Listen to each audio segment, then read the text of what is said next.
Good evening and welcome to yet another edition of the Democratic Newsroom. Our band of editors are right back to discuss the most contentious issue in the newsroom. This time around, a bit of an express Democratic Newsroom, thanks to commercial concerns, which we're very glad about. But the moot point this evening, all of us saw the protest at the AI summit by youth Congress workers, something that we're still debating in studios and speaking of. Now, what was it?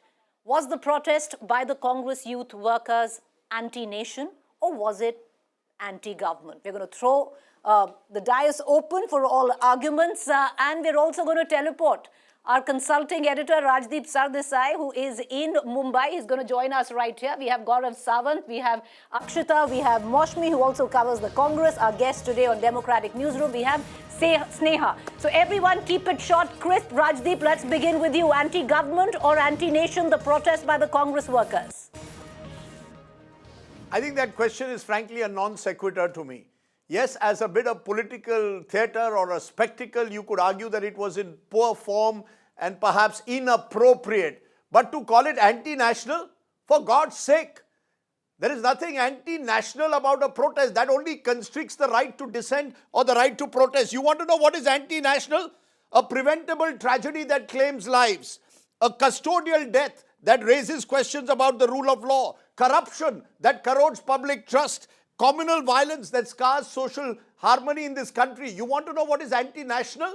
When Bungazin Walte, a Manipur BJP MLA, is beaten up in the heart of Manipur during the ethnic violence, dies 2.5 years later of his injuries, and the mob that was responsible for killing him is not prosecuted. You want to know what is anti-national? When Bajrang Dal uses violence against Christmas celebrations and they are all let off lightly. For God's sake, do not conflate anti-government with anti-national. The moment you do that, my belief is the boundaries of acceptable democratic dissent will narrow. I do not support shirtless protests at an event like at Bharat Mandapam at the AI summit, but I will defend the right of any Indian to protest peacefully without calling them anti-national. For God's sake, you have asked a question that I believe is a bizarre question. On its the very foundation of that question, in my view, is anti-democratic. Let me tell you why this, is not some artifact that will be so fragile that will collapse because of one protest. So I suggest you redraw your question. You might say the question is bizarre, but the question has been mooted because it is in the arrest copy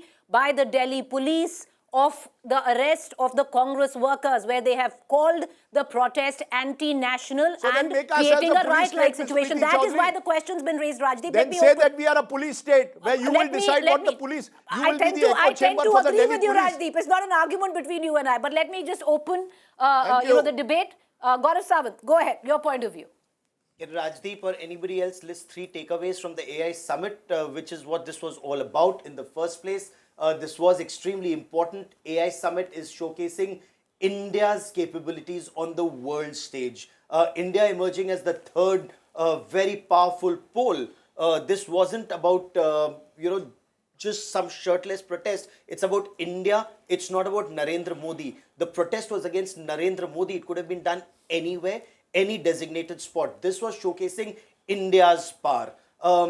Why is India's power in artificial intelligence so important? Gaurav Sawant will decide where someone can protest. Okay, Rajdeep, let's allow everyone to come in and then we'll come to you. Make your point, Rajdeep. So when you say that, blah, blah, blah and blah is anti-national, sure, you have a right to protest, but you have to protest just where country is showcasing its power in something which is so important. Artificial intelligence would require basic intelligence to understand how significant it is. And perhaps those protesters may or may not have known. But artificial intelligence is something that you need to grapple with for your future, which clearly is not being handled by these shirtless protesters. Some of the key takeaways from this AI summit was democratization of artificial intelligence. This will benefit your future generations. AI in education is something that you're talking about, but then when you are lumping elements doing these shirtless protests, AI in education clearly is not your priority. Of course you have the right to protest, but then your children have a right to a better future, which clearly is not being protected by at least some of these elements. All right.